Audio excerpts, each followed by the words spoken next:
মুম্বাইয়ের সেই সন্ধ্যায় কিছু এমন ছিল যা হাওয়াকেও ভারী করে তুলছিল। আরব সাগর থেকে উঠে আসা নম হাওয়া হাভেলির সাদা মার্বেলের সাথে ধাক্কা খাচ্ছিল। মনে হচ্ছিল যেন তাকেও এই ভব্যতার সামনে ঝুঁকতে হচ্ছিল। এটা ছিল বিক্রম মেহরার নতুন হাভেলি, মুম্বাইয়ের সবচেয়ে দামি এলাকায় অবস্থিত। উঁচু দেয়াল, লোহার ভারী ফটক এবং ঝলমলে ঝাড়বাতি দিয়ে সাজানো। আজ ছিল তার গৃহপ্রবেশ অনুষ্ঠান, একটা এমন অনুষ্ঠান যাকে শহরের ধনী এবং প্রভাবশালী লোকজন মাসের পর মাস মনে রাখবে। হাভেলির ভিতরে সঙ্গীত গুঞ্জরিত হচ্ছিল, ইংরেজি এবং হিন্দির মিশ্রণে হাসি, মদের গেলাসের ঝনঝনানি, দামি আতরের সুবাস এবং রেশমি শাড়ি ও ডিজাইনার স্যুটের চকচকানি। প্রত্যেকেই বিক্রমকে অভিনন্দন জানাতে এসেছিল। রিয়েল এস্টেটের জগতের নতুন তারকা, যে ৩০ বছরে শূন্য থেকে শিখরে পৌঁছেছে। বিক্রম মেহরা সাজানো সিঁড়ির ওপরে দাঁড়িয়েছিল, কালো রঙের দামি স্যুট, কবজিতে সুইস ঘড়ি, মুখে আত্মবিশ্বাসে ভরা হাসি। সে প্রত্যেক অতিথির সাথে হাত মেলাচ্ছিল, প্রত্যেক অভিনন্দনকে এমনভাবে স্বীকার করছিল যেন এসব তার জন্মসিদ্ধি অধিকার। বিক্রম, এটা হাভেলি নয়, একটা প্রাসাদ, কেউ বলল। বিক্রম হাসল। মেহনাতের ফল। তার স্ত্রী নয়না মেহরা রেশমি শাড়িতে তার পাশে দাঁড়িয়েছিল। তার হাসি সাজানো ছিল, চোখে গর্ব এবং সামান্য কঠোরতা। সে ছিল এই দুনিয়ার, যেখানে মূল্য মানুষের হৃদয় থেকে নয়, তার ব্যাংক ব্যালেন্স থেকে নির্ধারিত হয়। ঠিক তখনই বাইরে গেটের কাছে একটা অন্যরকম দৃশ্য তৈরি হচ্ছিল। একটা পুরনো স্কুটার, যার আওয়াজ বাকি বিলাসবহুল গাড়ির মধ্যে অদ্ভুত লাগছিল, ধীরে ধীরে হাভেলির মূল দরজার কাছে থামল। স্কুটার থেকে নামা ব্যক্তি প্রায় ৬০ বছরের। সে ফিকে রঙের কুর্তা পায়জামা পরেছিল, পায়ে ঘষা রাবারের চপ্পল, এবং তার বাঁ পা সামান্য ল্যাংড়িয়ে চলত। তার নাম রাঘব। তার মুখে বয়সের রেখা ছিল, কিন্তু চোখে একটা গভীর শান্তি। সে তার হাতে একটা ছোট কাপড়ের থলে ধরেছিল, যেন তাতে কোনো সাধারণ জিনিস নয়, বরং কোনো অমূল্য স্মৃতি। গেটে দাঁড়ানো নিরাপত্তাকর্মীরা তাকে উপর থেকে নিচ পর্যন্ত দেখল। কার সাথে দেখা করতে চান? একজন কঠোর স্বরে জিজ্ঞাসা করল। বিক্রম মেহরার সাথে, রাঘব শান্তভাবে বলল। নিরাপত্তা গার্ড তাকে আবার দেখল। চপ্পল, পুরনো কুর্তা, স্কুটার, তার ভ্রু কুঁচকে গেল। এটা ব্যক্তিগত অনুষ্ঠান, আপনি ভিতরে যেতে পারবেন না। রাঘব হেসে বলল, সে আমার পুরনো বন্ধু, আমি তাকে সংবাদ পাঠিয়েছি। গার্ড ইতস্তত করল। এত বড় অনুষ্ঠানে কোনো গরিব লোকের আসা তাকে সন্দেহজনক লাগছিল, কিন্তু ভিতর থেকে আসা চহল পহল এবং ক্যামেরার মধ্যে সে কোনো হাঙ্গামা চাইত না। সে ইশারায় অন্য গার্ডকে ডেকে বলল, নাম বলো, ভিতরে জিজ্ঞাসা করে নেব। কয়েক মুহূর্তে বিক্রমের কাছে খবর পৌঁছল। যেই বিক্রমকে বলা হলো যে কোনো রাঘব নামের লোক এসেছে, তার মুখের হাসি জমে গেল। চোখে কিছু এমন উঠল যা সে তৎক্ষণাৎ দমন করার চেষ্টা করল। অসহ্যতা, বিরক্তি এবং হয়তো লজ্জা। সে দ্রুত পায়ে সিঁড়ি নেমে বাইরে এলো। যখন তার নজর রাঘবের উপর পড়ল, তখন সে এক মুহূর্তের জন্য থমকে গেল। সামনে সেই লোক, সেই চাল, সেই চোখ, সেই ল্যাংড়ানো পা। কিন্তু সেই মুহূর্তে সে এটাকে স্বীকার করতে চাইত না। তুমি এখানে কেন এসেছ? বিক্রমের স্বর নিচু ছিল, কিন্তু তাতে তীক্ষ্ণতা লুকানো ছিল না। রাঘব মাথা নিচু করে বলল, অভিনন্দন জানাতে এসেছি, শুনেছিলাম তুমি নতুন বাড়ি বানিয়েছ। বিক্রম চারদিকে দেখল। অনেক অতিথি কৌতূহলী চোখে এই দৃশ্য দেখছিল। তাকে মনে হল যেন তার প্রতিষ্ঠা বিপদে পড়ে গেছে। এই জায়গা তোমার জন্য নয়, বিক্রম কঠোর স্বরে বলল। এখানে বড় লোকজন এসেছে। রাঘবের চোখে সামান্য নম্রতা এলো, কিন্তু স্বর স্থির ছিল। আমি বড় বা ছোট জানি না, আমি শুধু বন্ধু। বিক্রম হাসল। তার হাসিতে তিরস্কার ছিল। বন্ধু, সে জোর দিয়ে বলল। ৩০ বছর পর হঠাৎ বন্ধু মনে পড়ল। কিছু অতিথি কাছে এলো। কেউ ফিসফিস করে বলল, কে এটা? নয়নাও এগিয়ে এলো। সে রাঘবকে দেখল এবং মুখে অস্বস্তি স্পষ্ট ছিল। বিক্রম, এটা কে? সে জিজ্ঞাসা করল। বিক্রম কাঁধ উঁচু করে বলল, পুরনো সময়ের ভুল। নয়না রাঘবের দিকে তাকিয়ে বলল, যদি টাকা চাই তাহলে বলো, এখানে তামাশা করো না। এটা শুনে রাঘবের হৃদয় চিন্তিত হল, তবুও সে তার থলেটা শক্ত করে ধরল। বিক্রম পকেট থেকে একটা নোট বার করল, ৫,০০০ টাকার। সে তাকে রাঘবের পায়ের কাছে মাটিতে ছুঁড়ে দিল। নাও এবং চলে যাও, সে বলল। এই অনুষ্ঠান কোটি কোটি টাকার, এখানে তোমার জায়গা নেই। ভিড়ে কিছু হাসির আওয়াজ গুঞ্জরিত হল। রাঘব নিচে তাকাল, নোট মাটিতে পড়েছিল। কয়েক মুহূর্ত সে চুপ করে রইল, তারপর ধীরে বুকে নামল, নোট তুলল, সাফ করল এবং তার কুর্তার পকেটে রাখল। তার এই শান্ত আচরণ বিক্রমকে আরও চিড়চিড়ে করে তুলল। এখন কি, টাকা নিয়ে নিলে তো বেরিয়ে যাও, সে বলল। রাঘব তার চোখে তাকিয়ে বলল, আমি টাকার জন্য আসিনি বিক্রম, আমি একটা প্রতিশ্রুতির জন্য এসেছি। বিক্রম ঠাহাকা দিয়ে হাসল। প্রতিশ্রুতি? সে অতিথিদের দিকে তাকিয়ে বলল, গরিবদের প্রতিশ্রুতি হাওয়ার মতো হয়। রাঘব ধীরে বলল, গ্রামের সেই বটগাছের নিচে করা প্রতিশ্রুতি মনে আছে? এক মুহূর্তের জন্য বিক্রমের চোখে ভয়ের ঝলক এল, কিন্তু সে তৎক্ষণাৎ নিজেকে সামলে নিল। নিরাপত্তা, সে উঁচু স্বরে বলল। একে বাইরে বসিয়ে দাও, রান্নাঘরের কাছে খাবার দিয়ে দিও, কিন্তু ভিতরে আসতে দিও না। দুজন গার্ড রাঘবের কাছে এলো, তারা তার হাত ধরল। রাঘব কোনো প্রতিবাদ করল না। সে শুধু একবার হাভেলির আলোর দিকে তাকিয়ে রইল, যেখানে কখনো তার স্বপ্ন ছিল, এবং তারপর অন্ধকার কোণের দিকে চলে গেল। পিছন থেকে সঙ্গীত আবার জোরে হল। অতিথিরা গেলাস তুলল। কেউ ভাবল না যে সেই লোক কে ছিল, কিন্তু রাঘব জানত, এবং বিক্রমও, যদিও স্বীকার না করে। এটা শুধু শুরু। উত্তরপ্রদেশের একটা ছোট গ্রামে, যেখানে মাটি লাল ছিল এবং গ্রীষ্মের রোদ তপ্ত ছিল, সেখানে রাঘব এবং বিক্রমের শৈশব কেটেছে। গ্রামের নাম ছিল শরণপুর।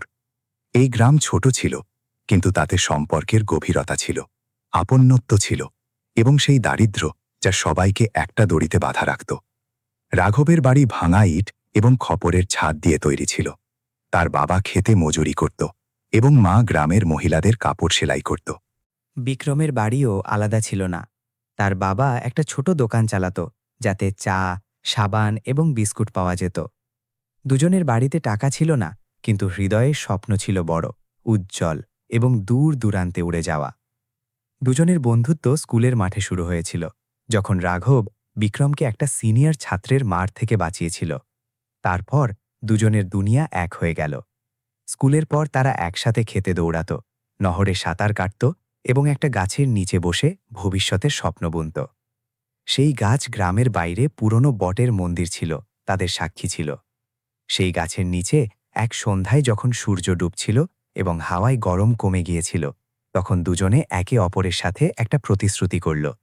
রাঘব বিক্রম বলল, একদিন আমরা দুজনে শহরে যাব, বড় লোক হব, কিন্তু যাই হোক, যদি আমি ধনী হয়ে যাই আর তুই গরিব রয়ে যাস, আমি তোকে কখনো ছাড়ব না।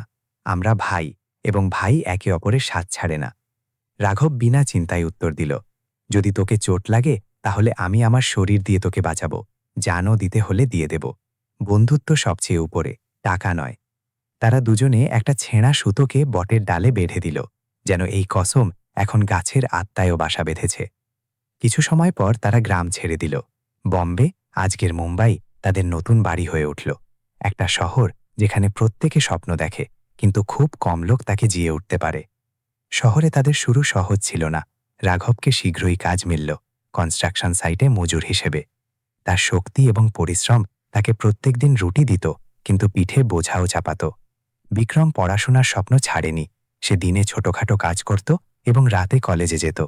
রাঘবই তার ফি ভরত, খাবার আনত এবং প্রায়ই তার জন্য ঘুমকুর দান করত। রাঘব মজা করে বলতো, তোর মাথা খুব তীক্ষ্ণ, আমি তোর মেরুদণ্ড হব, তুই চল, আমি তোকে সাহায্য দেব। বিক্রম হাসত এবং বলতো, একদিন আমি তোকে বড়লোক বানাবো, হ্যাভিলিতে তোকে ঘর দেব, যাতে ফ্যান নয় এসি চলবে। তাদের জীবন কঠিন ছিল, কিন্তু সাথে সহজ ছিল। তারা একে অপরের পরিবার হয়ে উঠল। তারপর এলো সেই দিন যা সবকিছু বদলে দিল। সেটা ১ জুনের দুপুর ছিল।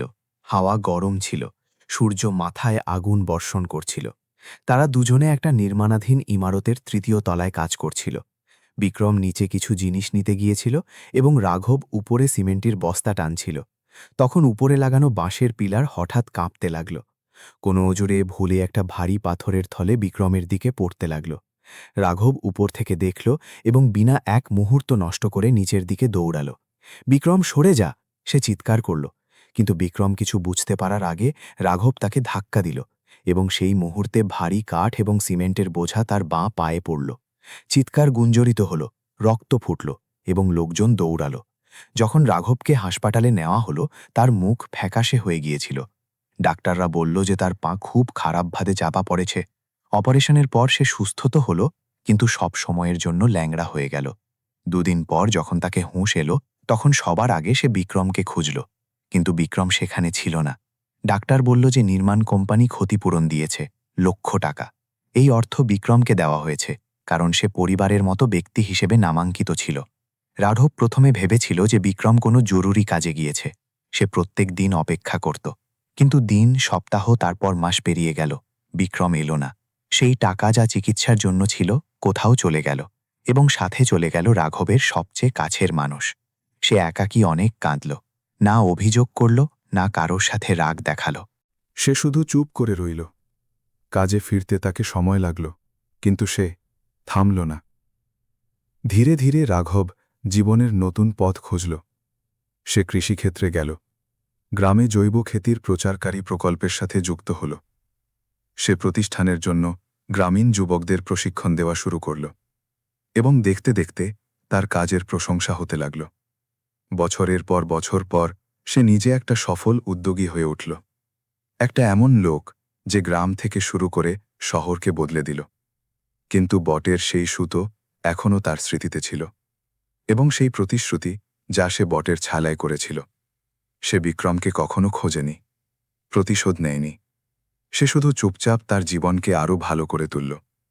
সেই দিনের অপেক্ষায়, যখন সে তার বন্ধুর সাথে আবার দেখা করবে, তাকে কিছু চাইতে নয়, বরং দেখতে যে সে এখনও সেই মানুষ কিনা যে একদিন বলেছিল, ভাই একে অপরের সাথ ছাড়ে না। এবং আজ সেই দিন এসেছে। সেই বিক্রম এখন শহরের নাম করা ধনী, এবং সেই রাঘব যে তার পা হারিয়েছে এখন আবার তার সামনে দাঁড়িয়ে, একটা সাধারণ কুর্তায়, কিন্তু আত্মায় পর্বতের মতো উচ্চতা নিয়ে। বাইরে হাভেলির দেয়াল আলোয় ঝলমল করছিল, এবং অন্ধকার কোণে বসা রাঘব ভাবছিল কি প্রতিশ্রুতি এখনও মানে রাখে। হাভেলির পিছনে একটা ছোট কোণ ছিল, যেখানে রান্নাঘর থেকে বের হওয়া বাসনের আওয়াজ এবং সামান্য ধোঁয়া অবিরত বইছিল। সেখানে কাছে কিছু প্লাস্টিকের চেয়ার এবং একটা পুরনো টেবিল পড়েছিল, যাতে সামান্য নোংরা প্লেট রাখা ছিল। রাঘবকে সেখানে বসিয়ে দেওয়া হলো। দুজন নিরাপত্তা গার্ড তাকে সেখানে ছেড়ে চলে গেল, যেন সে কোনো জিনিস যাকে সঠিক জায়গায় পৌঁছে দেওয়া হয়েছে। কেউ এটা জানার প্রয়োজন বোধ করল না যে তার মনে কি চলছে বা সে কেমন অনুভব করছে। সে চুপচাপ বসে গেল। তার থলে তার কোলে ছিল, যাকে সে এখনও শক্ত করে ধরেছিল। হাভেলির ভিতর থেকে সঙ্গীত এখন নিচু শোনা যাচ্ছিল, কিন্তু প্রত্যেক তালে তাকে তিরস্কারের গুঞ্জন অনুভব হচ্ছিল। কিছুক্ষণ পর রান্নাঘর থেকে একটা চাকরানি বাইরে বেরোল। সে প্রায় 20 বছরের হবে। তার হাতে একটা ইস্পাতের ট্রে ছিল, যাতে 2টো শুকনো রুটি এবং সামান্য চাল ছিল। ট্রের সাথে একটা প্লাস্টিকের গ্লাসে জলও ছিল। সে রাঘবের দিকে তাকাল। তার চোখে সামান্য সহানুভূতি ছিল। বাবা, সামান্য খেয়ে নিন, সে ধীরে বলল। রাঘব তার চোখে তাকাল, তারপর মাথা নেড়ে ধন্যবাদ দিল। আপনি বিক্রম সাহেবের আত্মীয়? সে সংকোচ করে জিজ্ঞাসা করল। রাঘব হাসল। কখনো ছিলাম, এখন নয়। মেয়েটা কয়েক মুহূর্ত চুপ করে রইল, তারপর বলল, আপনি খুব শান্ত লাগেন, যেন সব জেনেও কিছু বলেন না। শান্তি ঝড় থেকে জন্মায়, রাঘব বলল। যখন অনেক কিছু দেখার পরও হৃদয়ে বিষ না থাকে, তাহলে এটাই বাকি থাকে, শান্তি। সেই মেয়ে কিছু বুঝতে পারল না, কিন্তু তার চোখ ভিজে গেল। সে চলে গেল। রাঘব তার থলে থেকে একটা পুরনো মালা বার করল, গোলাপি রঙের চন্দনের মালা, যার লকড়ি এখন ফিকে হয়ে গেছিল। এটা সেই মালা যা বিক্রম তাকে প্রথমবার শহরে আসার সময় দিয়েছিল, বলে এটা তোর গলায় থাকবে, যেন আমি তোর সাথে আছি। রাঘব তাকে তার হাতের তালুতে চেপে ধরল এবং একটা গভীর শ্বাস নিল। ভিতর থেকে কোনো অতিথির স্বর এলো, হাসি, তালি, সঙ্গীত। তারা সবাই সেখানে উৎসব করছিল, এবং এখানে এক কোণে সেই লোক বসেছিল যে কখনো সেই বাড়ির ভিত্তি রাখার স্বপ্নে সবচেয়ে বড় অবদান দিয়েছিল। হাভেলির মূল হলে বিক্রম মঞ্চে দাঁড়িয়েছিল। সে হাতে মাইক নিয়ে কিছু বলছিল। আজ যা কিছু আছে তা আমার পরিশ্রমের ফল। সে বলল, আমি দারিদ্র্য দেখেছি, সংগ্রাম করেছি, কিন্তু কখনো কারোর অনুগ্রহ নিইনি। আমি নিজে তৈরি হয়েছি, নিজের দমে। হলে তালি গুঞ্জরিত হল। নয়না তার পাশে দাঁড়িয়ে হাসছিল এবং অতিথিরা এক সুরে তার প্রশংসা করছিল। কেউ জিজ্ঞাসা করল সেই লোক কে ছিল যে গেটে এসেছিল। বিক্রম হালকা হাসিতে বলল, কোনো পুরনো পরিচিত হবে যে নিজেকে বন্ধু ভেবে বসেছে। কখনো কখনো লোকজন নিজের অবস্থা ভুলে যায়। আরেকটা হাসি গুঞ্জরিত হল। আমি তো অবাক হয়ে গেলাম। কোনো মহিলা বলল, এত বড় অনুষ্ঠান এবং কেউ চপ্পল পরে এসে যায়, এটাও কোনো উপায়? ভিক্ষুকের মতো চেহারা নিয়েছিল। আরেকটা স্বর এলো। বিক্রমকে এসব ভালো লাগছিল। তাকে মনে হল যেন সে তার দুর্বলতাকে সফলতায় চাপা দিয়েছে। তাকে এখন সেই অতীতের অংশ চাই না যা তার দারিদ্র্যের সাক্ষ্য দেয়। কিন্তু ঠিক তখনই একটা বুড়ো লোক, যে বছরের পর বছর বিক্রমের সহযোগী ছিল, ধীরে জিজ্ঞাসা করল সেই লোক সত্যি কে ছিল বিক্রম। বিক্রম হাসির পিছনে লুকিয়ে বলল, একটা মজুর ছিল। কোনো যুগে আমার সাথে কাজ করত, কিন্তু এখন আমি তাকে চিনিও না। বুড়ো লোক মাথা নাড়ল, কিন্তু তার চোখে অবিশ্বাস ছিল। রাঘব এখনও সেই কোণে বসেছিল। তার সামনে রাখা খাবার ঠান্ডা হয়ে গিয়েছিল, কিন্তু সে তাকে খাবার বদলে হাবেলির দিকে তাকিয়েছিল, সেই ঝলমলানো আলোর দিকে যা কখনো তার স্বপ্নের সত্যতা হয়ে উঠতে পারত। সে জানত যে আজ তাকে অপমান করা হয়েছে, কিন্তু তাকে কোনো পশ্চাত্তাপ ছিল না। কেন? কারণ সে জানত যে মূল্য সে নিয়ে এসেছে তা না তো রূপোর বাসনে পরিবেশন করা যায় এবং না কোনো আলিশান প্রাসাদের দেয়ালে টাঙানো যায়। সেই মূল্য ছিল একটা পুরনো প্রতিশ্রুতি, এবং সেই প্রতিশ্রুতি আজও জীবিত ছিল, যদিও তাকে মনে রাখা মাত্র একজন মানুষ বাকি আছে। কিছুক্ষণে একটা স্বর এলো গার্ডের। বাবা, আপনাকে এখানে বসতে হবে, ভিতরে কোনো কাজ চলছে। রাঘব মাথা নাড়ল। আমার কোনো অভিযোগ নেই। তারপর সে তার মালর বুকে লাগিয়ে বসে গেল। সে ভিতরে তাকালো। বিক্রম এখনও বলছিল, আমাদের দুনিয়ায় সাফল্যের মাপকাঠি হল কত বড় গাড়ি আছে, কত বড় বাড়ি আছে, কিন্তু আসল মূল্য হল আত্মবিশ্বাস এবং আত্মনির্ভরতা। রাঘব এটা শুনল এবং হালকা হাসল। কখনো কখনো শব্দ ফাঁপা হয়ে যায়, যখন তাদের সম্পর্ক জীবন থেকে ছিন্ন হয়ে যায়। আজ বিক্রম মঞ্চে দাঁড়িয়েছিল, কিন্তু সত্যতার দৃষ্টিতে সে একটা ফাঁপা স্তম্ভের মতো ছিল, এবং রাঘব যে লোদে এক কোণে বসেছিল তার ভিতরে সেই উচ্চতা নিয়েছিল যা কেউ দেখতে পাচ্ছিল না। কিন্তু সময় সবাইকে দেখে, এবং এখন সময় বদলাতে চলেছে। রাত ধীরে ধীরে তার ছায়া গাঢ় করতে লাগল। হ্যাভেলির ঝলমলানি এখন দূর থেকে কোনো চকচকে স্বপ্নের মতো লাগছিল, কিন্তু সেই স্বপ্নের ঘুমে এখন কম্পন শুরু হয়েছে। রাঘব এখনও সেখানে বসেছিল, কিন্তু তার চোখের চমক যা রাতের অন্ধকারকেও ছিন্ন করতে পারত।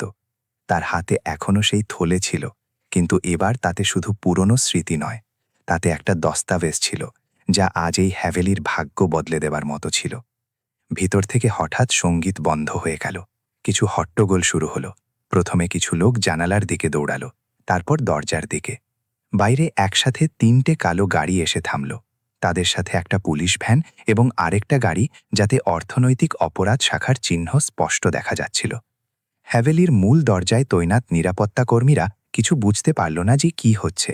তখন দরজা জোরে খুলল এবং একটা উঁচু কদের ব্যক্তি, যার চালে অধিকার এবং অভিজ্ঞতা দুটোই ঝলক ছিল, ভিতরে ঢুকল।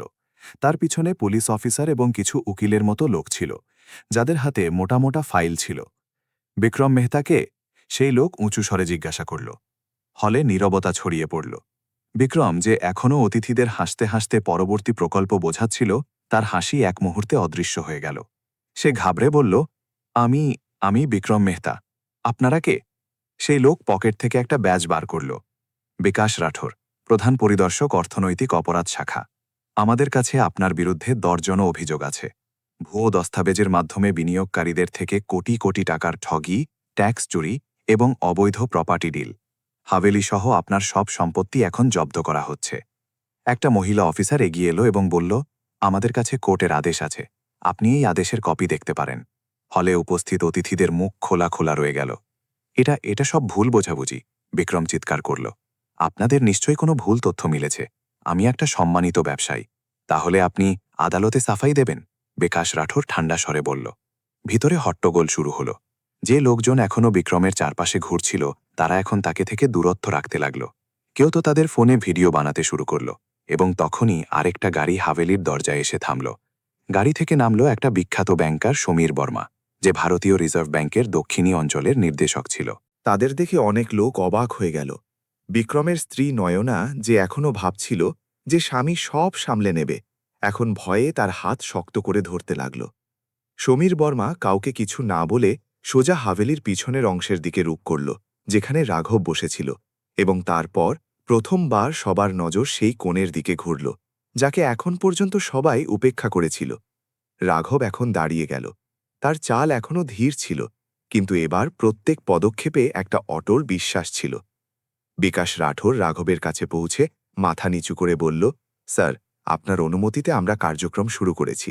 ব্যাংকের সব শর্ত মেনে নেওয়া হয়েছে এবং কোর্টের স্থায়ী আদেশ মিলেছে। খুব ভালো, রাঘব শান্তভাবে বলল। সমীর বর্মা এখন রাঘবের কাছে দাঁড়িয়েছিল। তারা ভিড়ের দিকে তাকিয়ে বলল, আপনারা সবাই হয়তো তাদের চেনেন না। এই হলেন শ্রী রাঘব আনন্দ, আনন্দ অ্যাগ্রো ইন্টারন্যাশনালের প্রতিষ্ঠাতা এবং আমাদের ব্যাংকের সবচেয়ে বড় বিনিয়োগকারীদের একজন। তিনিই বিক্রম মেহতার কেলেঙ্কারির তথ্য আমাদের দিয়েছেন এবং সব প্রমাণ সংগ্রহ করেছেন। পুরো হল যেন পাথর হয়ে গেল। বিক্রম অবাক হয়ে সেখানে বসে পড়ল। সে রাঘবকে দেখল এবং গিরগির করে বলল, রাঘব ভাই, তুই এসব কেন করলি? আমি তোকে কখনো কিছু বলিনি, শুধু ভুলে গিয়েছিলাম, সময় দূর করে দিয়েছিল। সময় নয়, লোভ, রাঘব তার চোখে তাকিয়ে বলল। বিক্রমের চোখ থেকে অশ্রু ঝরতে লাগল। আমাকে মাফ করে দে, আমার স্ত্রী, আমার ছেলে মেয়ে সব নষ্ট হয়ে যাবে। রাঘব চুপ করে রইল। তারপর পকেট থেকে একটা কাগজ বার করল। এটা দস্তাবেজ, যাতে আমি তোমার সব ঋণ কিনে নিয়েছি। তোমার বিরুদ্ধে মামলা তো চলবে, কিন্তু আমি তোমার পরিবারকে এই হাভেলিতে 1 বছর থাকতে দেব, যতক্ষণ তারা অন্য কোথাও ঠিকানা না খোঁজে। সব অতিথি স্তব্ধ দাঁড়িয়েছিল। যে আজ সকালে রাঘবকে ভিখারি বলে বাইরে ছুড়ে দিয়েছিল, এখন সেই লোকজন তার সামনে মাথা নিচু করছিল। রাঘব পিছনে ফিরে বিক্রমের দিকে তাকাল। আমি তোকে মাফ করছি, কিন্তু তোর পাপ আইন মাফ করবে না। তুই আমাকে নয়, তোর আত্মাকে ধোঁকা দিয়েছিলি। এখন তার প্রায়শ্চিত্ত তোকে নিজে করতে হবে। পুলিশ বিক্রমকে হাতকড়া পড়াতে এগিয়ে গেল। নয়না জোরে জোরে চিৎকার করতে লাগল, আমরা জানতাম না এসব, আমাদের কেন শাস্তি মিলছে? রাঘব তার দিকে তাকাল। তোমাকে শাস্তি মিলছে না, একটা সুযোগ মিলছে। এই বাড়িকে মানবতা দিয়ে ভরে দাও, নয়তো এই হাভেলি শীঘ্রই একটা খণ্ডহর হয়ে যাবে। ভিতরের সঙ্গীত এখন পুরোপুরি বন্ধ ছিল। আলো এখন চোখে লাগতে লাগল, কিন্তু সেই অন্ধকার কোণ থেকে রাঘবের মুখ যেন সূর্যের মতো চকচক করছিল। সে ধীরে ধীরে ঘুরে হাভেলির দিকে তাকালো একবার, আর তারপর পিছনে সরে গেল। তার পুরনো মোটরসাইকেল সেখানে দাঁড়িয়েছিল। সে তাতে বসল, ধীরে চাবি ঘুরাল। ইঞ্জিন খড়খড় করে আওয়াজ করল। তারপর গাড়ি চলতে লাগল। এবার কোনো ধোঁয়া দেখা যায়নি, শুধু একটা পথ যা আত্মসম্মান এবং ন্যায়ের দিকে যাচ্ছিল। হাভেলির ভিতরে এখন কোনো সঙ্গীত ছিল না। যা কিছুক্ষণ আগে উৎসবের কেন্দ্র ছিল, তা এখন একটা আদালতের মতো লাগতে লাগল। লোকজন দাঁড়িয়েছিল, কিন্তু তাদের কাঁধে বোঝা ছিল। চোখ খোলা ছিল, কিন্তু নজর নিচু। রাঘব বাইরে যাওয়ার সময় এক মুহূর্তের জন্য থেমে পিছনে ঘুরে তাকাল। সে জানত যে যদি সে এখন চলে যায়, তাহলে এসব শুধু আর একটা ঘটনা হয়ে যাবে, একটা ধনীর পতন আর একটা কেলেঙ্কারির খবর। কিন্তু যা সে চাইত তা এর থেকে অনেক বড় ছিল। সে ফিরে ভিতরে এলো। তার পায়ের আওয়াজ মার্বেলের মেঝেতে স্পষ্ট শোনা যাচ্ছিল। প্রত্যেক পদক্ষেপের সাথে লোকজনের হৃদয় আরও গভীর হয়ে যাচ্ছিল। বিকাশ রাঠোর এবং সমীর বর্মা একদিকে দাঁড়িয়েছিল, এটা বুঝে যে এখন এই মামলা শুধু আইনের নয়। রাঘব হলের মাঝখানে দাঁড়িয়ে বলল, আমি আপনাদের সবাইকে একটা প্রশ্ন করতে চাই। কেউ বলল না। যদি আজ আমি সেই লোক হতাম যে কিছুক্ষণ আগে গেটে দাঁড়িয়েছিল, রাঘব শান্ত কিন্তু দৃঢ় স্বরে বলল। যদি আমি সেই গরিব ল্যাংড়া লোক হতাম যার পায়ে চপ্পল ছিল এবং হাতে পুরনো থলে, তাহলে কি আপনাদের মধ্যে কারোর বিক্রমের আচরণ ভুল লাগত? হলে একটা অদ্ভুত নীরবতা ছড়িয়ে পড়ল। একটা লোক যে কিছুক্ষণ আগে বিক্রমের সাথে হাসতে হাসতে ছবি তুলেছিল, এখন তার কলার ঠিক করতে লাগল। একটা মহিলা যে নয়নার সাথে গহনা নিয়ে আলোচনা করছিল, এখন তার পার্সে কিছু খুঁজতে লাগল, যেন চোখ তুলতে সাহস না হয়। রাঘব কথা চালিয়ে রাখল, যদি আমি আজও মজুর হতাম, যদি আমার কাছে ব্যাংক অ্যাকাউন্ট না থাকত, যদি আমার নামের আগে স্যার না লাগত, তাহলে কি আমাকে এখানে বসার অধিকার থাকত? একটা যুবক ব্যবসায়ী সাহস করে বলল, স্যার, আমরা জানতাম না যে আপনি কে। রাঘব তার দিকে তাকাল। তার চোখে কোনো রাগ ছিল না, শুধু একটা গভীর ক্লান্তি ছিল। এটাই তো সমস্যা, সে বলল। আপনারা কারোর সাথে ভালো আচরণ করেন না কারণ সে মানুষ, বরং করেন কারণ সে কে। সে সামান্য থামল, তারপর বলল, আজ আপনারা সবাই আমাকে সম্মান দিচ্ছেন কারণ আপনাদের জানা গেছে যে আমি ধনী। কিন্তু সেই লোকের কি যে সত্যি গরিব, যাকে কখনো এই সুযোগ মিলবে না যে সে তার পরিচয় প্রমাণ করে? এখন কিছু লোকের মুখ লাল হয়ে উঠতে লাগল। পিছন থেকে বিক্রমের স্বর এলো, কাঁপতে কাঁপতে ভাঙা। তুই আমাদের সবাইকে দোষ দিচ্ছিস? রাঘব রাঘব তার দিকে তাকালো। না বিক্রম, আমি সত্য দেখাচ্ছি। দোষ তখনই লাগে যখন মানুষ তাকে স্বীকার করে। বিক্রম হঠাৎ হাসতে লাগল। তার হাসিতে ব্যথা ছিল, কটুতা ছিল। তুই কি ভাবিস আমি একা এমন? এই হলে দাঁড়ানো অর্ধেক লোক সেই যা আমি করেছি। ফারাক শুধু এটাই যে আমি ধরা পড়ে গেলাম। হলে একটা হট্টগোল হল। কিছু লোক প্রতিবাদে মাথা নাড়ল, কিছু নজর ফিরিয়ে নিল। বিক্রম বলতে থাকল, যেন বছরের পর বছরের বিষ আজ বাইরে বেরোচ্ছে। এই সমাজ আমাকে এটাই শিখিয়েছে। রাঘব, এখানে যে ধনী সেই ঠিক, যে গরিব সে হয় ব্যর্থ নয়তো বোকা। আমি সেই করেছে যা সবাই করে, শুধু সামান্য বেশি সফল হয়ে গেলাম। তার চোখ থেকে অশ্রু ঝরতে লাগল। আমিও কখনো তোর মতো ভেবেছিলাম, কিন্তু শহর আমাকে বদলে দিয়েছে। এখানে হয় তু খাও নয়তো খাওয়া হয়ে যাও। রাঘব গভীর শ্বাস নিল। শহর নয় বিক্রম, পছন্দ মানুষ করে। আমিও এই শহরে ছিলাম, সেই ক্ষুধা, সেই ভয়, সেই লোভ। কিন্তু আমি অন্য পথ বেছে নিয়েছি। সে ধীরে ধীরে বিক্রমের সামনে এসে দাঁড়াল। তুই আজও নিজেকে ঠিক প্রমাণ করার চেষ্টা করছিস, কিন্তু সত্য এটা যে তুই শুধু আমাকে নয় ছেড়েছিস, তুই নিজেকে ছেড়ে দিয়েছিলি। বিক্রমের স্বর ভেঙে গেল। সে মাটিতে বসে পড়ল, যেন এখন তার পায়ে দাঁড়িয়ে থাকার শক্তি নেই। রাঘব আবার হলের দিকে তাকাল।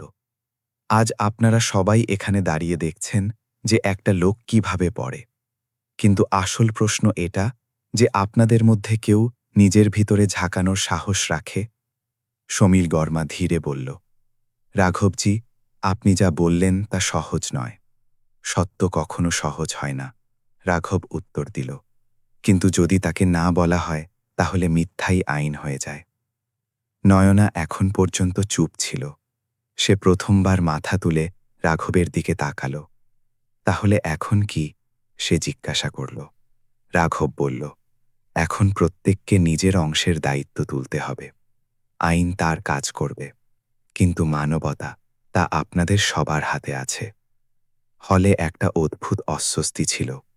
লোকজন বুঝছিল যে এটা শুধু বিক্রমের গল্প নয়, এটা সেই ব্যবস্থার গল্প যাতে তারা সবাই অংশ ছিল।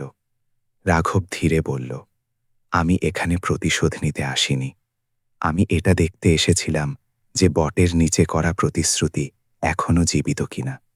সে বিক্রমের দিকে তাকালো এবং আজ আমাকে তার উত্তর মিলেছে। সে ঘুরল এবং বাইরের দিকে চলে গেল। পিছনে কেউ তাকে থামাতে এলো না, কারণ এখন কারোর কাছে বলার মতো কিছু ছিল না।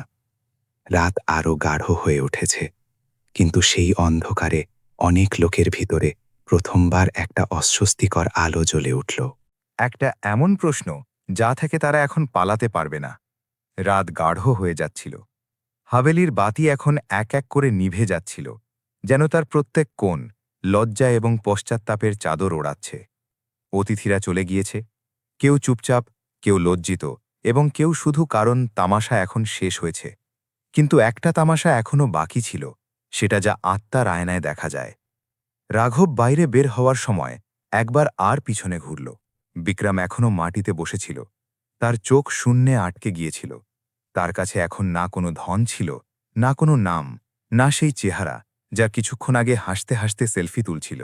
এখন শুধু একটা খণ্ডহর বাকি ছিল, যা কখনো একটা মানুষ ছিল।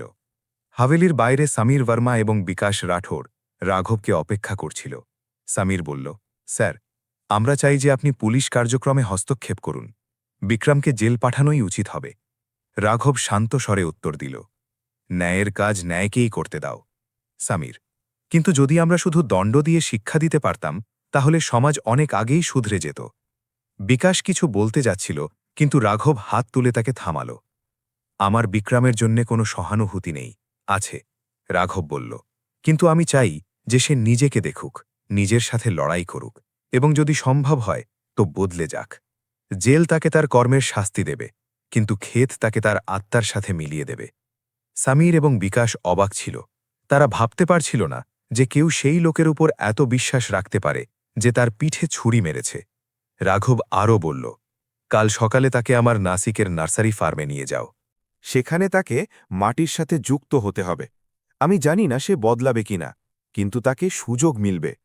বিকাশ জিজ্ঞাসা করল, এবং হাভেলি সেটা এখন আমার সম্পত্তি? রাঘব বলল, কিন্তু আমি এটাকে বিক্রি করব না।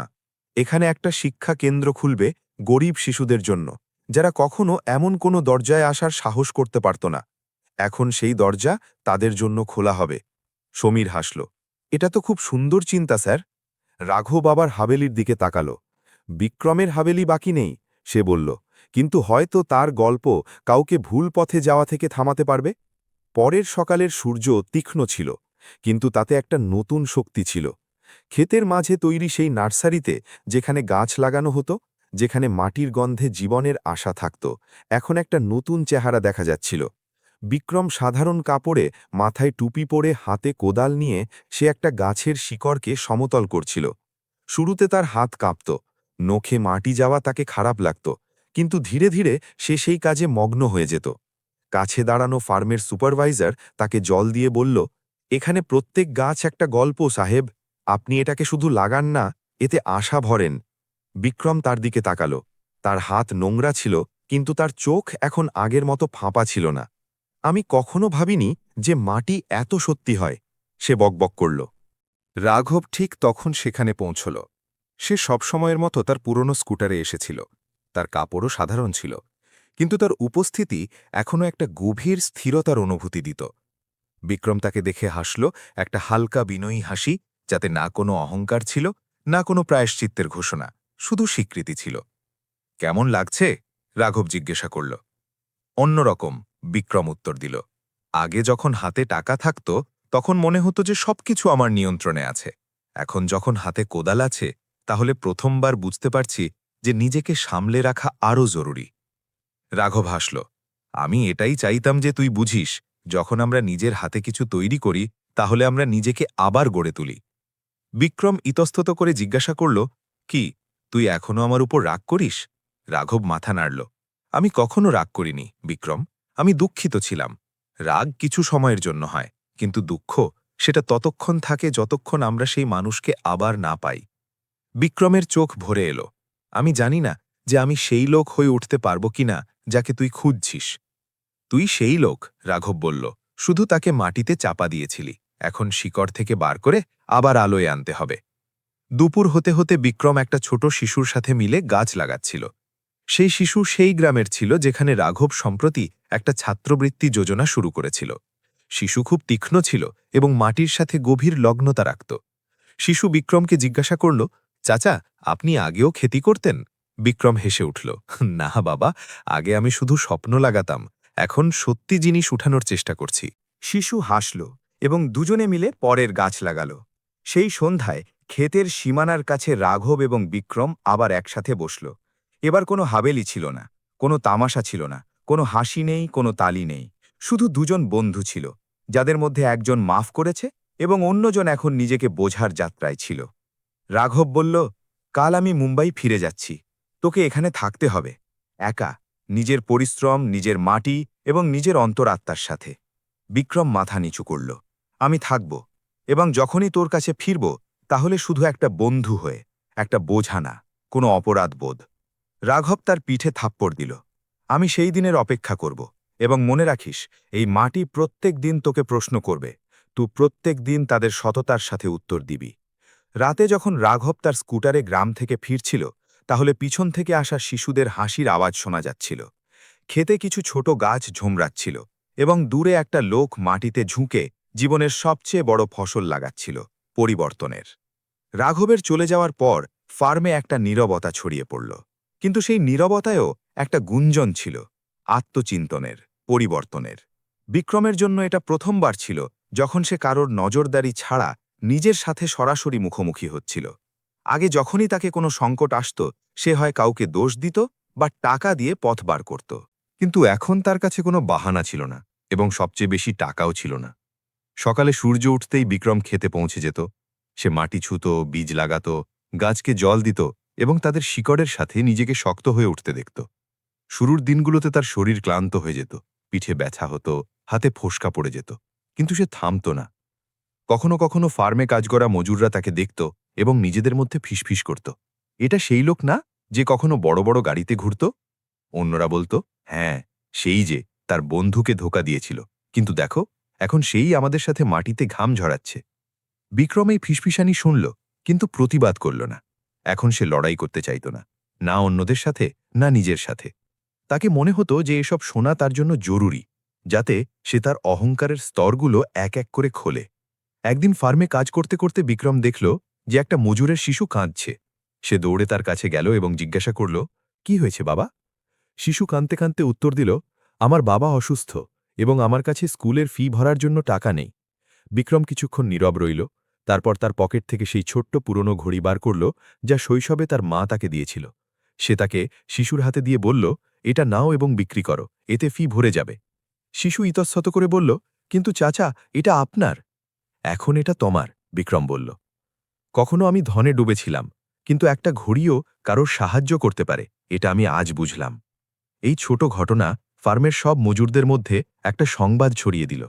আগে যে লোকজন বিক্রমকে ঘৃণার চোখে দেখত, এখন তার মধ্যে মানবতার ঝলক দেখা যেতে লাগল। সময় পেরিয়ে গেল। একদিন নাসিকের সেই মেয়ে অন্বেষা, যে কখনো বিক্রমের হাভেলিতে চাকরানি ছিল, ফার্মে পৌঁছল। সে এখন একটা সামাজিক কর্মী হয়ে উঠেছে এবং গ্রামে মহিলাদের আত্মনির্ভর করার কাজ করছিল। বিক্রম তাকে দেখে অবাক হল, তুমি এখানে? অন্বেষা হাসতে হাসতে বলল, কেন, কি এখনো তোমার মনে হয় যে গরিবদের দুনিয়া তোমার নয়? বিক্রম লজ্জিত হয়ে গেল। আমাকে মাফ করো, সে বলল। সেই দিন আমি যা বললাম করলাম, তার জন্য কোনো সাফাই নেই। অন্বেষা মাথা নাড়ল। সাফাইয়ের প্রয়োজন নেই, পরিবর্তনের প্রয়োজন ছিল, এবং সেটা আমি দেখছি। সে কিছুক্ষণ পর চলে গেল, কিন্তু বিক্রমের হৃদয়ে একটা হলচল ছেড়ে গেল। সে সেই দিন ফার্মের মালিককে অনুরোধ করল যে সে মহিলাদের জন্য একটা ছোট প্রশিক্ষণ কেন্দ্র খোলার সাহায্য করুক। মালিক, যে রাঘবেরই কাছের ছিল, খুশি খুশি অনুমতি দিল। এখন ফার্ম শুধু গাছ উঠাত না, সেখানে নতুন চিন্তা, নতুন আশা এবং নতুন জীবনও উঠতে লাগল। 1 মাস পর রাঘব বিনা বলে ফার্মে ফিরে এলো। সে সবসময়ের মতো তার স্কুটারে ছিল। ক্ষেতের কোণে বসা বিক্রম এখনও সেই তপস্যায় মগ্ন ছিল। কিন্তু এবার রাঘব যা দেখল, সেটা শুধু ঘামে ভেজা মজুর ছিল না, বরং একটা শান্ত, স্থির এবং বিনয়ী মানুষ ছিল। রাঘব পিছন থেকে বলল, বিক্রম। বিক্রম ঘুরে তাকাল। সে তৎক্ষণাৎ দাঁড়িয়ে উঠল, কিন্তু রাঘব হাতের ইশারায় বলল, বসে থাক, আমি তোকে দেখতে এসেছি, পরীক্ষা করতে নয়। দুজনে কিছুক্ষণ নীরব রইল। তারপর রাঘব জিজ্ঞাসা করল, তাহলে এখন কেমন লাগছে? বিক্রম হাসতে হাসতে বলল, এখন প্রথমবার অনুভব হচ্ছে যে আমি কিছু তৈরি করছি, কোনো ছল ছাড়া, কোনো দেখানো ছাড়া। মাটি আমাকে প্রত্যেক দিন শেখাচ্ছে। রাঘব মাথা নাড়ল। তুই এখন নিজের সাথে যুক্ত হচ্ছিস। তুই এখন সেই মানুষ হয়ে উঠছিস যে কখনো হারিয়ে গিয়েছিল। তারপর রাঘব একটা ফাইল বার করল এবং বলল, এটা রিপোর্ট কার্ড। তোর ফার্মের কাজের, তোর প্রকল্পের সবকিছু চমৎকার, কিন্তু একটা প্রশ্ন এখনো বাকি আছে। বিক্রম গম্ভীরতার সাথে জিজ্ঞাসা করল, কি প্রশ্ন? রাঘব তার চোখে তাকিয়ে জিজ্ঞাসা করল, তুই কি এখন নিজেকে মাফ করতে পেরেছিস? বিক্রম কিছু মুহূর্ত নীরব রইল। তারপর সে বলল, আমি চেষ্টা করছি। হয়তো কখনো পুরোপুরি না পারব, কিন্তু প্রত্যেক দিন যখন আমি মাটিতে হাত ডোবাই, তাহলে মনে হয় যে আমি নিজের সাথে সামান্য আরও সততা পেয়েছি। রাঘব তার কাঁধে থাপ্পড় দিল। শুধু এটাই তো আসল শুরু আছে। রাতে যখন রাঘব যাচ্ছিল, তাহলে বিক্রম তাকে বলল, একটা প্রতিশ্রুতি কর। যখন পরের বার তুই আসবি, তাহলে আমরা দুজনে একসাথে খেতে কাজ করব। আমি বীজ লাগাবো এবং তুই জল দেবি। রাঘব হাসল, এবং তারপর আমরা দুজনে মিলে একটা নতুন গল্প উঠাব। সে স্কুটারে বসল, কিন্তু এবার যাওয়ার আগে সে পিছনে ঘুরে তাকাল। সেখানে দাঁড়ানো বিক্রম এখন বিক্রম মালহোত্রা ছিল না। সে এখন শুধু একটা মানুষ ছিল যে তার ভিতরের অন্ধকারকে হারিয়ে আলোর দিকে প্রথম পদক্ষেপ নিয়েছে, এবং ক্ষেতের সেই মাটি, যা কখনো তার শত্রু লাগত, এখন তার সবচেয়ে বড় গুরু হয়ে উঠেছে। রাঘবের ফিরে যাওয়ার পরও তার প্রভাব বিক্রমের ওপর গভীরভাবে রয়ে গেল। এখন সে শুধু খেতে কাজ করা একটা সাধারণ মজুর ছিল না, বরং সে ধীরে ধীরে সেই নেতা, সেই মার্গদর্শকের ভূমিকায় ঢলে যেতে লাগল, যার অনুপ্রেরণায় অনেকের জীবন বদলে যেতে পারত। ফার্মে এখন প্রত্যেক দিন নতুন কার্যকলাপ হতো। মহিলারা বুনাই, সেলাই, আচার এবং পাপড় তৈরির মতো কাজে প্রশিক্ষিত হচ্ছিল। যুবকদের জন্য কম্পিউটারের ক্লাসও শুরু করা হলো এবং কৃষকদের জৈব খেতির কৌশলে প্রশিক্ষিত করা শুরু হলো। এসবের পিছনে বিক্রমের উদ্যোগ এবং পরিশ্রম ছিল। সে নিজেকে একটা এমন রোল মডেলে বদলে দিয়েছে যাকে আগে লোকজন ঘৃণা করত, কিন্তু এখন সম্মান করতে লাগল। এক সন্ধ্যের কথা, সূর্য ডুবতে চলেছে এবং ফার্মের দিকে যাওয়া পথে একটা গাড়ি ধীরে ধীরে চলতে চলতে আসছিল। এটা কোনো সাধারণ গাড়ি ছিল না, এটা সেই বাড়ির গাড়ি ছিল যাকে বিক্রম কখনো শানের প্রাসাদ ভাবত। গাড়ি থেকে নামল একটা মহিলা, সুন্দর পরিধানে, কিন্তু চেহারায় ক্লান্তি এবং চিন্তার ঝলক ছিল। এটা ছিল শানভি, বিক্রমের প্রাক্তন স্ত্রী। বিক্রম তাকে দেখে অবাক হল, কিন্তু কোনো রাগ বা কটুতার ভাব ছাড়া সে শান্তভাবে জিজ্ঞাসা করল, তুমি এখানে? শানভীর চোখে জল ভরে এলো। আমি জানি আমার এখানে আসা উচিত ছিল না, কিন্তু আমার অন্য কোনো পথ দেখা যায়নি। বিক্রম একটা কাঠের চেয়ারের দিকে ইশারা করে বলল, বসো, তুমি যা বলতে এসেছো সেটা শোনা আমার কর্তব্য। শানভী বসে গেল এবং বলল, বিক্রম, তোমার যাওয়ার পর সবকিছু বদলে গেল। সেই বাড়ি এখন বাড়ি নেই, আত্মীয়রা মুখ ফিরিয়ে নিয়েছে। ব্যবসায় কেউ সাথে দিচ্ছে না, এমনকি সেই লোকজন যাদের সামনে আমি নিজেকে সবচেয়ে উপরে ভাবতাম এখন আমাকে দেখতেও পছন্দ করে না। আমরা সবকিছু হারিয়েছি। বিক্রম গম্ভীর স্বরে বলল, আমি সবকিছু হারিয়ে সবকিছু পেয়েছি। এবং তুমি? সানভি অশ্রু মুছে বলল, আমি সবকিছু পেয়ে সবকিছু হারিয়েছি। তার শব্দে পশ্চাত্তাপ ছিল। বিক্রম জানত যে এই মহিলা এখন সেই নয় যে তাকে তিরস্কার এবং তিরস্কার দিয়ে আঘাত করত। কিন্তু সে একটা গভীর শ্বাস নিয়ে বলল, তুমি এখানে কেন এসেছো সানভি? সানভি ইতস্তত করে বলল, তোমার হয়তো বিশ্বাস হবে না, কিন্তু আমি তোমার সাহায্য চাইতে আসিনি। আমি শুধু এটা দেখতে এসেছি যে সেই লোক যাকে আমরা অকর্মণ্য ভেবেছিলাম সত্যি বদলে গেছে। বিক্রম হেসে বলল, যদি তুমি ভাবছো যে আমি তোমাকে ফিরিয়ে নেব তাহলে না, কিন্তু যদি তুমি ভাবছো যে আমি তোমাকে মাফ করব তাহলে হয়তো হ্যাঁ। সানভি মাথা নিচু করল, আমি কোনো বাড়ির খোঁজে আসিনি বিক্রম, আমি নিজের ভিতরের শান্তির খোঁজে এসেছি। কি আমি এখানে কিছুদিন কাজ করতে পারি, কোনো মজুরের মতো, যাতে আমিও নিজেকে বুঝতে পারি এবং এই জীবনকেও? বিক্রম কিছু মুহূর্ত চুপ রইল, তারপর বলল, এই ক্ষেত আমার নয়, এটা তাদের সবার যারা পরিশ্রম করতে চায়। যদি তুমি প্রস্তুত তোমার অতীতের শান ছাড়তে, তাহলে এই মাটি তোমাকেও নতুন জীবন দিতে পারে। এবং এখান থেকে সানভির নতুন যাত্রা শুরু হল, ফার্মের একটা সাধারণ কর্মী হিসেবে। সে অন্যদের সাথে কাজ করত, সবজি ধোয়া, খাবার রান্না করা, গাছে জল দেওয়া এবং নিজের ভিতরের অশান্তিকে মাটিতে মিশিয়ে শান্ত করার চেষ্টা করত। এসবের মধ্যে বিক্রম একটা কথা স্পষ্ট রেখেছে, সে এবং সবই এখন পতি নয়, তারা শুধু দুজন মানুষ ছিল যারা অতীতের ভুল থেকে শিখতে চেষ্টা করছিল। কিছু সপ্তাহ পর ফার্মে একটা অনুষ্ঠান হল, হরিয়ালি উৎসব। এটা একটা নতুন প্রথার শুরু ছিল, যাতে সব কর্মচারী, গ্রামবাসী এবং ফার্মের প্রশিক্ষু একত্রিত হয়ে তাদের অভিজ্ঞতা ভাগ করত। বিক্রম এই উৎসবে প্রধান ভাষণ দেওয়ার সিদ্ধান্ত নিল। মঞ্চে দাঁড়িয়ে সে যা বলল সেটা না শুধু উপস্থিত লোকজনের হৃদয়ে প্রবেশ করল, বরং তারা একটা নতুন সমাজের কল্পনাও উপস্থাপন করল। আমার কখনো মনে হতো যে টাকা দিয়ে সবকিছু কেনা যায়। আমি বন্ধুত্ব বিক্রি করেছি, সম্পর্ক বিক্রি করেছি এবং শেষে নিজেকেও বিক্রি করেছি। কিন্তু যখন আমার কাছে কিছু বাকি ছিল না, তাহলে যে আমি নিজের সাথে মিললাম, এই মাটি আমাকে আবার মানুষ বানিয়েছে। এখন আমি শিখেছি যে একটা ছোট বীজও যদি সঠিকভাবে লাগানো হয়, তাহলে সেটা একটা বিশাল বৃক্ষ হয়ে উঠতে পারে। আমরা সবাই সেই মতো বীজ। ফারাক শুধু এটাই কি আমরা নিজের মাটিকে চিনি। সভায় নীরবতা ছিল। তারপর তালি বাজতে লাগল, শুধু শব্দ নয়, বরং সম্মানের গুঞ্জন। অনুষ্ঠানের পর একটা যুবতী সাংবাদিক, রিয়া শর্মা, যে দিল্লি থেকে এসেছিল, বিক্রমের কাছে এলো এবং বলল, মিস্টার মালহোত্রা, আমি আপনার উপর একটা ডকুমেন্টারি বানাতে চাই। আপনার গল্প আজকের সমাজের জন্য একটা আদর্শ। বিক্রম বিনয়ের সাথে বলল, যদি আপনি আমার গল্প দেখাতে চান তাহলে ক্ষেতের মজুরদেরকেও দেখান, যাদের থেকে আমি শিখেছি। আমার একার গল্প অসম্পূর্ণ, এটা আমাদের সবার। রিয়া হেসে উঠল, এই চিন্তাই আপনাকে মহান বানায়। কিন্তু প্রত্যেক গল্পে একটা নতুন মোড় আসে। 3 দিন পর ফার্মে একটা সরকারি অধিসূচনা এলো। একটা বড় ইনফ্রাস্ট্রাকচার প্রকল্প সেই এলাকায় প্রস্তাবিত ছিল, যাতে ফার্মের জমি অধিগ্রহণের জোরে ছিল। এই খবর শুনে পুরো ফার্ম উদ্বিগ্ন হয়ে উঠল। বিক্রম তৎক্ষণাৎ মিটিং ডাকল। আমরা যে জমিকে পরিশ্রম দিয়ে সেচেছি তাকে এমনি কেউ ছিনিয়ে নিতে পারবে না। এখন সময় দাঁড়ানোর, কিন্তু শান্তি এবং নীতির সাথে, সে বলল। এখান থেকে একটা নতুন লড়াই শুরু হলো, জমি বাঁচানোর, অধিকারের জন্য আওয়াজ তোলার। এবং এই লড়াইও সেই লোকের নেতৃত্বে হচ্ছিল যাকে কখনো সমাজ ছুঁড়ে ফেলে দিয়েছিল।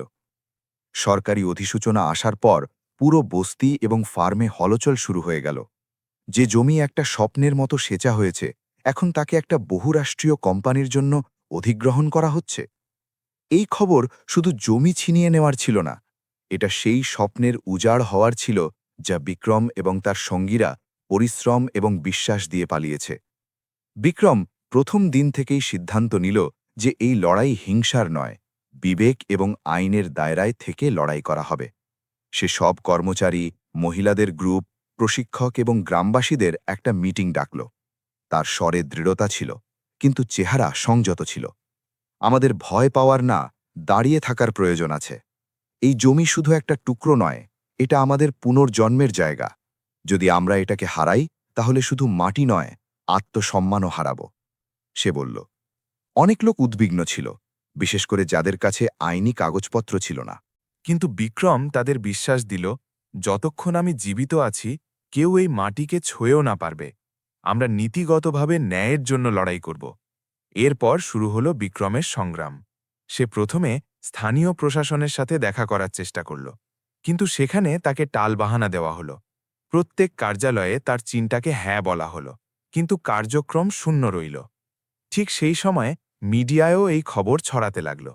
সাংবাদিক রিয়া শর্মা, যে আগেই বিক্রমের ওপর ডকুমেন্টারি বানাচ্ছিল, এখন এই মামলাকে জাতীয় স্তরে তোলার মন বানিয়েছিল।